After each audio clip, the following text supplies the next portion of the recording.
Well, now that we've talked a lot about just normal changes at altitude, what we're going to start looking at is a little bit how this might affect exercise performance or VO2 max. We're going to take a look at a lot of that, and then the last little section with the altitude here, we are going to talk about changes that happen that are going to make the body able to better function at altitude. Uh, Simply, when it comes to exercise and aerobic activity, the simplest thing to say is at altitude, it is going to be a negative effect. That is, like I said, the big take-home message right off the get-go. VO2 max is going to decrease, especially as you start getting up over at about 5,000 feet. Once we start getting atmospheric partial pressures less than about 130 millimeters of mercury, we're going to have decrease in VO2 max. And this is really going to be due to the fact that we are going to be having less partial pressure of oxygen in the arteries. And as we continue to go up further, we're going to see that this is going to decrease about another 10% for every 1,000 meters, which is every about 3,000 feet after that first 5,000 feet. There's been a lot of studies done on this. I think 2 or 3 or 4 studies now done on Mount Everest. One looked at VO2 max in 1981 and showed while climbing Everest, somebody with VO2 max of about 62, it was dropping all the way down to about 15 as they were approaching the summit. And what that is really saying, when you start looking at that drop, that's almost a 50 unit change from 62 down to 15. What this really saying is if you had a VO2 max that wasn't initially high, so greater than 50, there's a good chance you are not going to be able to climb without actually supplementing your oxygen, just due to the fact that you're not capable, there's not enough oxygen in the air for you to really deliver enough. So if you're having a 50 unit drop and you're already at 50, when you drop, there's 0 left. And this shows it on a few different things here. So this is looking at VO2 max at sea level. It would be like the thing here, and then that would be 100% would be your VO2 max at sea level, 90%, 80% of that. So this is kind of looking at that versus altitude. So these are in thousands of feet down here, or meters if you want to do it that way. So you can see at about 10,000 feet, on average, somebody is at about 85% of their VO2 max at 10,000 feet. You get up to 15,000 feet, and they're more at 65% of their VO2 max. You can see as we start getting higher and higher up here, and this is looking at partial pressure of oxygen and atmospheric pressure up here, but you can see as we are approaching that 20,000 feet, you can see that your VO2 max has been cut in almost half. If we're looking at Everest, that's a different story. That's another 10,000 feet on top of this. So this graph isn't really getting that level. But what they kind of showed by doing this Everest study, and somebody estimated it back in 1964 on Everest. There was better studies with better equipment in the 80s, but this was kind of showing VO2 max versus inspired here, and you can see relative to sea level, VO2 max in the 60s here was down to 15 at the summit of Everest due to that very low levels of really partial pressure of gases there, really low atmospheric pressure. So obviously, because we are requiring oxygen for aerobic exercise, it makes sense that hypoxic conditions like you'd see at altitude, especially as you're getting up at really high altitude, that is going to have the biggest effect on these aerobic exercises. Things that are anaerobic, not using oxygen, a lot less likely to be affected on this. We can see the VO2 max as a percentage of sea level VO2 max, it's going to be greatly decreased at altitude. And as we start talking about some of these activities, we know if we're doing some type of steady state activity, it has a required O2 amount. So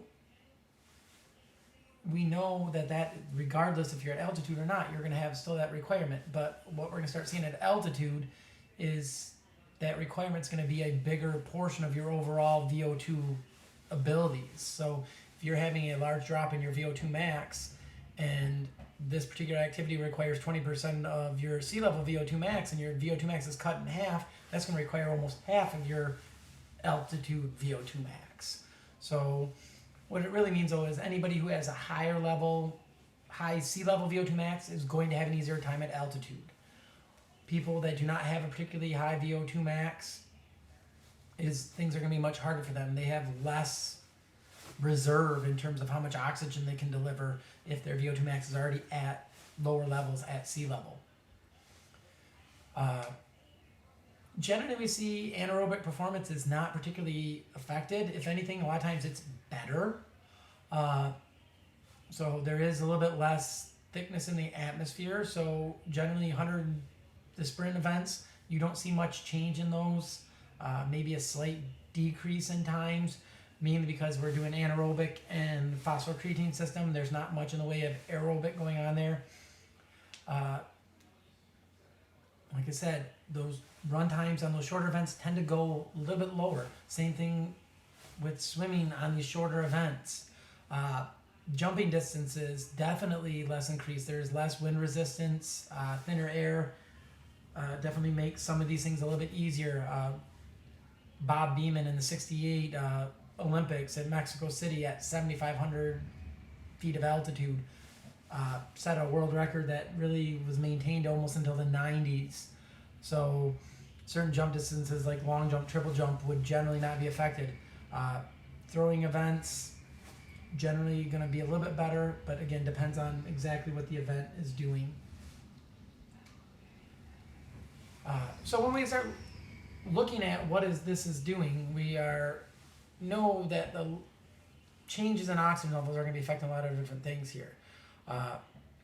One of the things we're going to see, obviously the more hemoglobin you have and the plasma volume you have is going to be helpful at altitude. But what we're going to see overall is the partial pressure in the alveoli of oxygen is going to be decreased at altitude because there's less inspired oxygen. What this means is if you have less getting into the alveoli because there's less in the air, that diffusion time is going to take longer. For the very simple fact is you don't have as big a gradient. We have a high concentration, low concentration gradient, but because that higher concentration is not as high as it was normally, it's going to take a little bit more time. So this time, or the transit time for exchange, is going to take longer as we approach higher altitudes. We're going to talk later about pulmonary edema and why this can become an issue.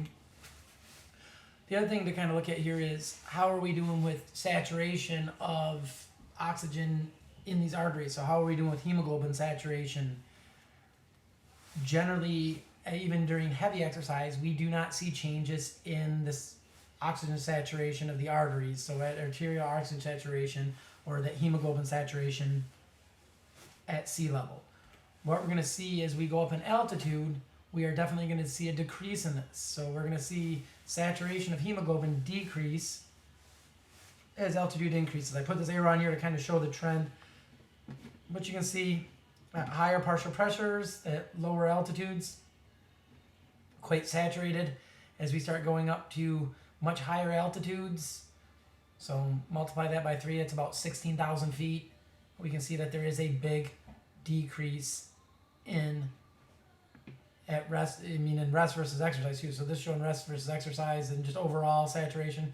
You can see the overall saturation drops, but you can see also as you go up in altitude, any type of exercise is going to cause a much larger drop in that saturation. So versus rest even. And again, due to mainly that limited time for diffusion, for this to get in there, and again, because we have that lower gradient, there's a smaller partial pressure, it's going to take longer for oxygen to get in, and there is less pressure to push that into the bloodstream. The other thing we can look at is hemoglobin curves and this oxygen transport and how altitude is kind of affecting this and exercise at these levels. So we know that the hemoglobin association or dissociation curves have this nice little sigmoid look to them.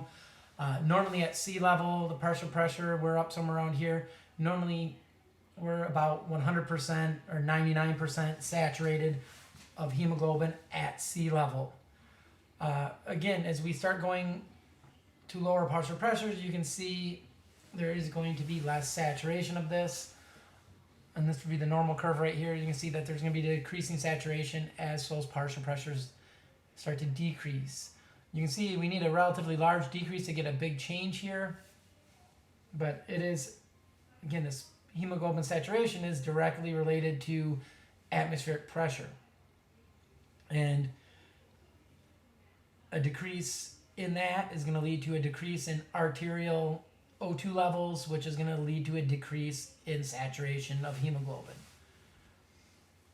So anything that is going to kind of help this, so we know if we have increases in temperature, 2-3 dpg, this will shift the curve to the right because of that. So we can see the dotted line at this point. So these things would not affect O2 loading in the lungs that much, but the unloading would be increased as this happens to increase availability at the tissues. And the main thing that happens here is because we have lower levels of oxygen, altitude is going to further accentuate what's going on here. But because we're having a decrease in that expired oxygen levels and the alveolar levels, that saturation is going to be decreased overall. And definitely going to cause issues for you as you go on. And again, we know, just to remind everybody, the reason why we have this sigmoid curve is it's kind of a cooperative binding on these ones. So when you get one oxygen bound to a heme group, it makes the oxygen binding on the other ones easier. And same thing with the unloading. So that is why we have some of this sigmoid curve where you get that little double bend in it. So one of the things we can kind of see though is these partial pressures, I mean, again, getting enough to the tissues, we don't need a particular large gradient once we get to the muscles to have oxygen get taken up. So, I mean, at sea level, the partial pressure of oxygen in the muscles is 10 torr or 10 millimeters of mercury. At 5,500 meters, so, I mean, multiply that by a little over 3, I mean, you're looking at 18,000 feet. It's cut in half, but we really only need a 1 to 3 millimeter mercury or torr gradient to get a movement of this oxygen from between the cytoplasm to the mitochondria and support really that aerobic respiration. So it's really only when you go to really, really high altitudes, so these really high hyperbaric conditions like top of Mount Everest, when we're doing a lot of hard work, that we're going to get to these issues where we're having not enough of a gradient to have oxygen go from the cytoplasm to the mitochondria. So generally that is not going to be an issue. But we know we are going to have issues with this because, again, we know VO2 is a combination of your cardiac output and your oxygen extraction, which is your stroke volume times your heart rate versus the arteriovenous difference. Again, what we're going to be having more of an issue with is this arteriovenous difference and just having enough in the arteries to begin with. This is not having major effects, again, on stroke volume and heart rate, other than that we're going to see some changes in plasma volume and altitude, but it's really on this arteriovenous difference that we're going to have the biggest effects on the VO2 max. So again, if even up to about 5,000 meters, that inspired oxygen is going to have about 100 millimeters of mercury or 120 torr, which is giving us plenty of saturation. It's greater than 90% saturation, and we're not going to see major issues with that VO2 max. Once we start getting above about 5,000 feet, there is going to be about a 10% decrease for every about 3,000 feet or 1,000 meters in VO2 max that you increase the altitude. And again, it is mainly going to be because we're not having as much saturation of that arterial blood.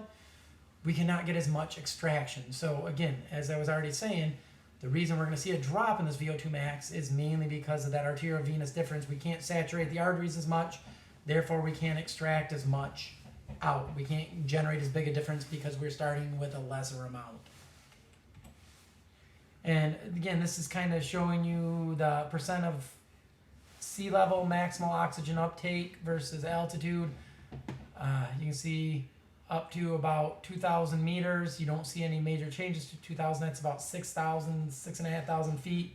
But you can see after that, you start getting a very big linear decrease as we increase that altitude and percent of max oxygen level uptake. Excuse me.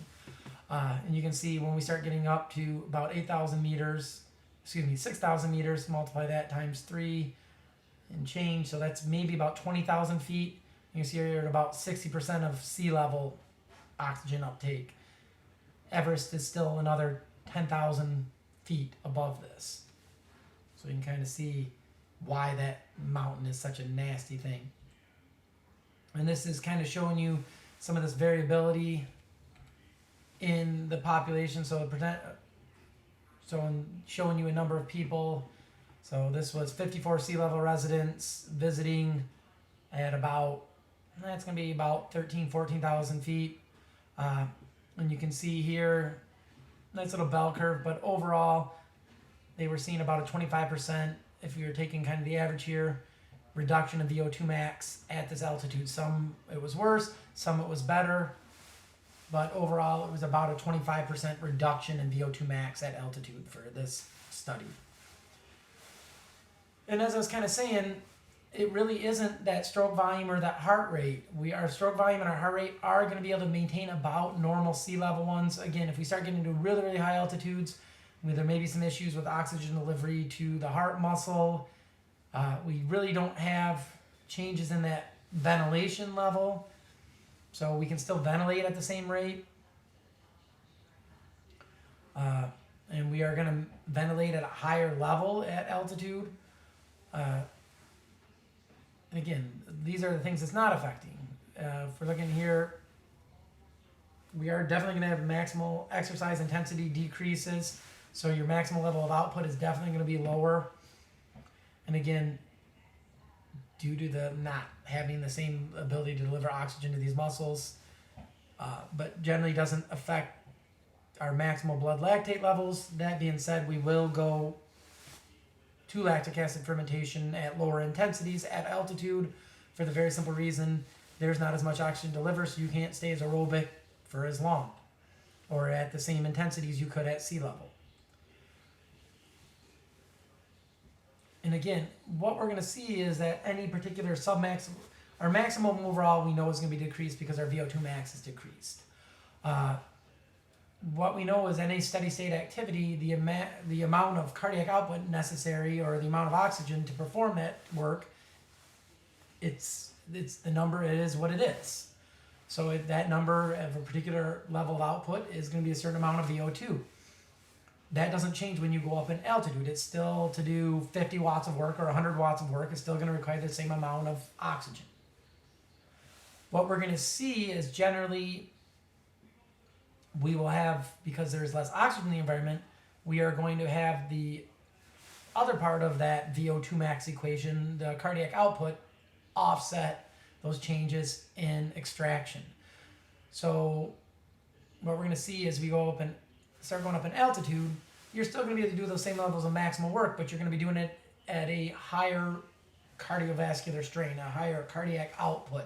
The cardiac output is going to be making up for the lack of oxygen here. So what this is going to mean is that heart rate is going to go up, stroke volume may be going up at less intense levels of work, and we're going to have an increase in that cardiac output to try to offset the fact that we don't have as much oxygen. What this really means to us is that at altitude, that workload for any submaximal level, it's going to be a higher stress in the body. So if normally, let's say at sea level, you can run an 8-minute mile and your heart rate's 140. At altitude, let's say you're at 5,000 feet, you're still going to maybe to be able to run that 8-minute mile, but your heart rate is probably going to be 150 or 155. So you're going to see an increase in that cardiac output to make up for the fact that there's not as much oxygen in the air, to make up for these hypoxic conditions. So at any particular workload, ventilation rate's going to be up. Blood lactate is going to increase. We're going to have bigger changes in core temperature. It is going to be a more intense exercise than it would have been at sea level for that same level of output. And what this means is our time to fatigue is going to be less. We're going to have less endurance. when we're doing this particular steady state activity. And this kind of shows it here. Particular different exercise intensities. You can see at sea level, our ventilation rate is not particularly high to support this. You can see as you go to 2,000 meters, we have a higher ventilation rate to support the same level of exercise. And then you can see when we go to 4,000 meters, it's even higher. And you can see as these intensities go up, we start seeing a bigger change. So what this is really saying is at altitude, this relative workload is much, much higher than it is at sea level.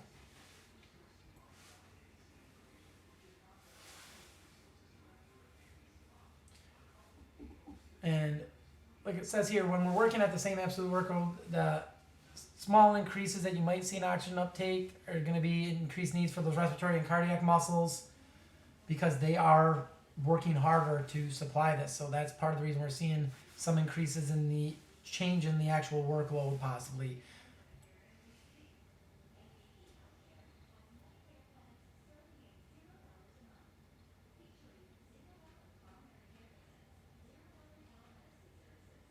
All right, so like it says here, the same relative workload, percent of VO2 max. So if you're working at the same percent of VO2 max, you're not going to see major changes, but your VO2 max is lower. So if you're working at 8% of VO2 max at sea level, that's a higher level of output.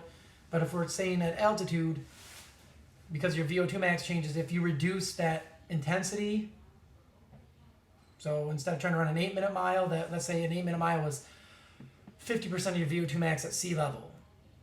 If you go up to 10,000 feet of altitude, 50% of that, you might be a 10-minute mile now. So if you're doing that 10-minute mile, and that's still 50% of your VO2 max, we're not going to see major changes in the heart rate, in the ventilation rate, in oxygen deficit, respiratory exchange ratio, or any of that. But like it's saying here, that absolute workload is definitely reduced. Like I said, relative to your VO2 max at altitude, if your VO2 max is normally 50 at sea level and it's 40 at altitude, and you're still working at 75% of that at a VO2 max of 40, that's 30. At a VO2 max of 50, that's going to be like 38, 39, somewhere around there. So overall, your ability to do work is decreased. But if you're working at the same percentage of your VO2 max at altitude with that reduced VO2 max, you should see similar effects on heart rate, breathing rate, lactate accumulation, and all that. But the absolute workload is definitely reduced. Muscle strength, like I said, we were kind of saying already that those anaerobic type of things here, there's not major changes on that muscle strength, and mainly because it is not aerobic, it's not using oxygen in terms of strength, so generally not too much seen in terms of changes there. And then finally, if we start looking at kind of the neuroendocrine system, we are going to have increased sympathetic stimulation at altitude, so more norepinephrine and epinephrine, more vasoconstriction, increases in heart rate, increases in ventilation rate at altitude. And this is kind of looking at these cardiovascular responses. You can see increased ventilation, increased heart rate, same as above on this one. And you can look at all these on increased epinephrine, norepinephrine, increased vasoconstriction, like we were saying, increased temperature, all these things we were saying that are going to go up at altitude.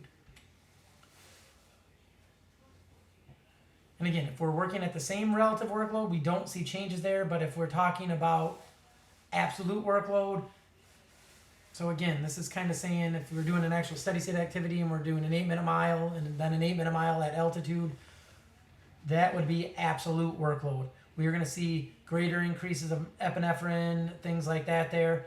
If you're just working at 80% of your VO2 max at sea level and then you go to 80% of your VO2 max at altitude, most of these responses should stay at about the same level if we're talking relative workloads. Again, if we're talking absolute workloads, things are going to be more difficult at altitude. Increasing levels of hormones, more glucagon, more stress hormones, higher metabolic rates are all going to be happening if we're working at the same absolute workload.